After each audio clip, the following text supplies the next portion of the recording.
Buenos recuerdos, ¿eh? O malos. Sobre todo por la cantidad de gente que había en el concierto de Basil, tío. Joder, ¿verdad? Porque el coro estaba aquí en el soportal o estaba afuera. Estaba dentro, creo. Aquí dentro, sí, otra vez. Ahora pondremos imágenes, para que la gente que nos está viendo vea lo que aquí organizamos. El primer y único concierto de Conan. ¿Eh? Casi nos mata, pero bueno, aún seguimos vivos. Aquí fue. Detrás de la...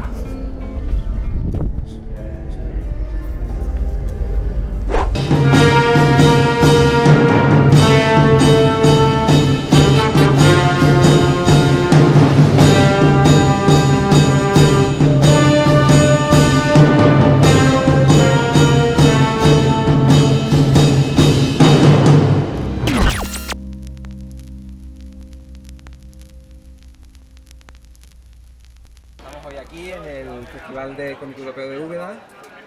Vamos a pasar la tarde con varios autores y el primero al que vamos a entrevistar es a Jaime Calderón, dibujante que acaba de publicar con Yermo, del que Yermo acaba de publicar La Casa Usher, adaptación del relato de Edgar Allan Poe con guión de Jean Dufour. Y encantado de tenerte de aquí, Jaime. Gracias, igualmente. A ver, primera pregunta, quizás un poco típica, pero ¿qué fue primero? ¿Jaime Calderón llegó al cómic o el cómic llegó a Jaime Calderón? No, hombre, siempre el cómic. Cómic siempre. Como a todo el mundo, supongo. Supongo que a la gente de mi generación es un poco lo típico, ¿no? Pero nos introducimos en la lectura a través del cómic. Así que, pues sí, de la nuestra, ¿no? Y efectivamente fue el cómic. El cómic fue lo que... Empezaste leyendo, ¿de acuerdo? Sí, claro. Mira, lo primero que llegó a mis manos creo que fue los cómics que se publicaban en la época de Johan y Pirkluit, que eran unos personajes que estaban ambientados en la época medieval, de Peyo, que fue el creador de los pitufos. Y a partir de ahí ya fue mundo mágico para mí. ¿Y qué estudiaste? Como estudios profesionales, estudios universitarios, no llegué a acabar porque ya tuve que tomar una decisión vital, pero estudié historia y de hecho supongo que eso algo tenía que ver con después. Sí, con todo el resto de tu carrera hasta ahora. Correcto. Sí, sí. Vale, ¿y cómo? Porque repasando tu carrera, tú no has pasado por, bueno, tú has pasado de puntilla por el mercado español y casi que das el salto directamente al mercado francés con Isabel, ¿no? Sí, de hecho, ¿Cómo se hace eso? bueno, no sé, no es nada premeditado. Yo en mi época no había demasiadas oportunidades para trabajar en España. Era justamente en el momento en el que acabaron desapareciendo todas las revistas que había, Cine, Front 74, Rampla, correcto. Ahí desaparecieron casi todas las oportunidades para poder profesionalizarte en España. Salieron algunas iniciativas como Recerca, como Aleta, con las que sí que podías llegar a trabajar, pero era complicado poder llegar a vivir de eso, con lo cual las alternativas que se nos abrían era o profesionalizarte a través de la industria franco-belga o si no ya el mercado norteamericano. Y, y bueno, a mí se me dio la oportunidad en Francia y a partir de ese momento pues lógicamente la intenté aprovechar y con mucha suerte, claro, hasta hoy. Sí, sí, ¿no? Eh, Nada más que viendo tu trayectoria es muy notable el que hayas tenido trabajo continuado desde el primer álbum de Isabel. ¿No? Sí, Y, sí, y- sí. y sobre todo el hecho de que siempre que el aficionado parece que percibe, o lo que se percibe desde el punto de vista del aficionado es que entrar en el mercado francés, lo sepas un poco del mercado francés, Ujú. el mercado franco-belga, es que es difícil entrar en el mercado franco-belga. Bueno, lo que pasa es que hay mucha gente que tiene talento, pero después al final no creo que sea tan difícil. Evidentemente hay un factor suerte que se tiene que dar, que es estar en el momento adecuado, con el proyecto adecuado, con el editor adecuado, se tiene que dar una serie de circunstancias. Pero, pero después al final es una cuestión de tenacidad, ¿no? O sea, creo que este trabajo, cuando tú tienes pasión por lo que haces, tarde o temprano acabas llegando, de alguna manera. Hay gente que llega antes, hay gente que llega después, pero Sí, vamos, es una ley de vida como la copa de un pino. claro, es que Está aplicable a todo. por eso te digo, ¿no? Que al final quizá lo idealizamos demasiado, pero es una cuestión de eso, tenacidad, ganas y adaptarte, lógicamente, porque al final quizás no es tan difícil entrar, lo más complicado es mantenerte durante los años ahí. ¿Y cómo llega a ti por hacer un breve repaso de tu trayectoria, cómo llega a ti el proyecto de Isabel? Mira, de aquella época, antes de Isabel estuve haciendo una colección que se llama Los Caminos del Señor, Sí. que es una Pero claro, tetralogía. claro, tengo Isabel en la cabeza porque fue lo primero que publicó Yermo, si mal no recuerdo, y después llegó los caminos del Señor. Sí, quizá el orden exactamente no sé cómo llegó aquí a España, porque Diría posiblemente que sí, es como que tú dices. Isabel, los caminos del Señor después fue Valois. Mm. Y, y bueno, el tema es que estaba en aquel momento trabajando con un colega haciendo un par de páginas, una historia corta del Cid. Lo hacíamos simplemente por gusto, por pasión, por ganas de trabajar juntos y tal, ¿no? Y, y esas páginas llegaron a un editor francés a través de este compañero mío y en cuanto las vieron, pues por eso te comentaba el momento adecuado, el editor adecuado, las páginas concretas. En ese momento esta editorial que era Soleil estaba buscando un dibujante un poco como de mi perfil, ¿no? Un dibujante clásico, académico, línea clara, y además para hacer un proyecto ambientado en la época medieval, con lo cual lo del Cid les venía, era como si, claro. Y ese mismo día tenía ya un contrato prácticamente en el escritorio para firmar con la propuesta. O sea, que- Y bueno, tú has trabajado en los caminos del Señor, trabajaste con Thierry David, Ujú. en Isabel y en Valois has trabajado con los Nourri, ¿no? Que en Isabel trabajé con los Glorisa también, sí, sí, Y en Valois también. correcto también. Y aquí has trabajado con Joan Dufault. Ujú. ¿Diferencias? Si las hay Hombre, entre uno y otro. sí, cada guionista completamente distinto, tanto en metodología como en capacidad de transmisión, como en gustos, como en todo. Thierry Loris es de mi misma generación, también que es licenciado en historia, entonces compartimos mucho, ¿no? Por generación, por gustos, por aficiones. eh, y es un dibujante, o sea, perdón, es un guionista que se parece mucho a mí en cuanto a lo metódico, un tío muy ordenado, la manera de hacer, me enviaba los guiones prácticamente enteros, por lo cual muy fácil de trabajar con él. Y- Guiones, guiones cerrados en términos de cómo tienes que plantear la estructura de la página o eso tienes libertad. No, normalmente eso te da libertad. Normalmente los guionistas ahí ya no entran. Ellos te transmiten la información que tú tienes que plantear en cada página, te pueden indicar el número de viñetas que ellos consideran que tiene que haber en cada página, tú puedes añadir o quitar en relación de si esa escena tiene que tener una velocidad de lectura u otra, o si hay dobles acciones en una viñeta, pues igual la desdoblas en 2 o 3, y la composición de la página eres tú el que tienes que determinar cómo tiene que ir, porque además es lo que marca un poco también el orden visual, ¿no? Correcto. Que tú has de marcar para que el lector entienda de la manera más clara posible lo que tú estás transmitiendo. Vale. Llegando a la casa Usher, Ujú, que es lo último que has publicado, sí. yo que me lo he leído y que aquí tenemos disensión de opiniones, mi compañero y yo, en cuanto al guión de Dufour, a mí me parece que la aproximación al relato de Poe es bastante original en cuanto a ese rollo metalingüístico que puede llegar a tener, no solo por la aparición del propio Poe en el relato, sino por otras cosas que Ujú. David cree que no, que se queda medio Sí, gas. la reseña que hice hace poco, en el último número que hice, creo que no, en el anterior, Anterior. hablaba básicamente de que, vamos, que no es porque estés delante, que si quieres te puedes meter, que tu arte está bastante por encima del guión, desde mi punto de vista. Y eso me daba que pensar, y una de las preguntas que queríamos hacerte es si has pensado en ser autor completo.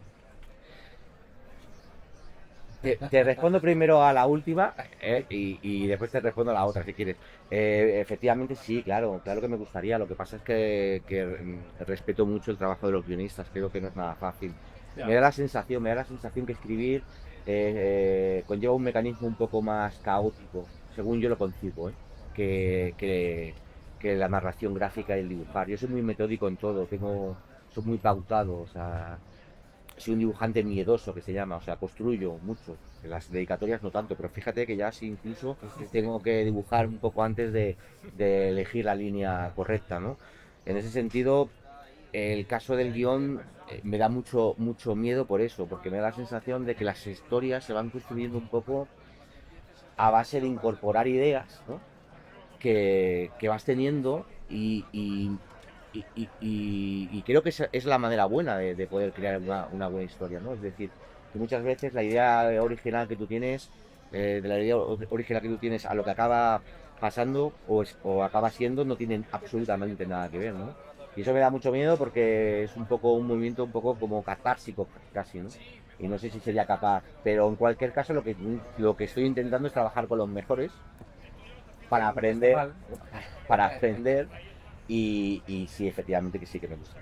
Con respecto a lo que comentas, es que sabes qué pasa que yo creo que el guión está muy bien hilado. Creo que Dufour aquí respeta mucho la obra de Poe. Creo que el espíritu del relato original está bastante bien eh, conseguido, pero evidentemente no es una adaptación como tal, ¿no? Es una El adaptación. primer tramo no tiene nada que ver con la obra de Poe, Sí, es ahí, otro ahí puede rollo. venir mi decepción, porque la verdad es que terminé un poco decepcionado del guión que no ya te digo, el dibujo. Claro, pero yo creo que es una cuestión también de expectativas, ¿no? A lo mejor lo que nos ha hecho bien es Sí, explicar sin duda, antes de qué era esto, ¿no? sin duda. Yo creo que ahí quizá viene el problema, ¿no? O sea, esto es una adaptación libre del relato de Poe.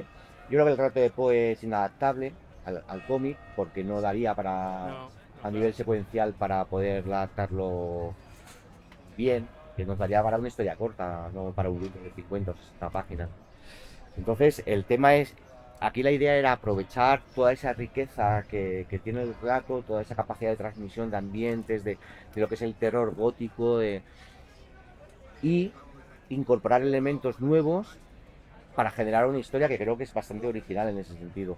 Después, Jan tenía una cosa de la que quería hablar y creo que es un segundo nivel de lectura que se da en este cómic, que es la relación que hay entre el creador, el autor y su obra, ¿no? Y la aparición del propio Poe Correcto. en la adaptación.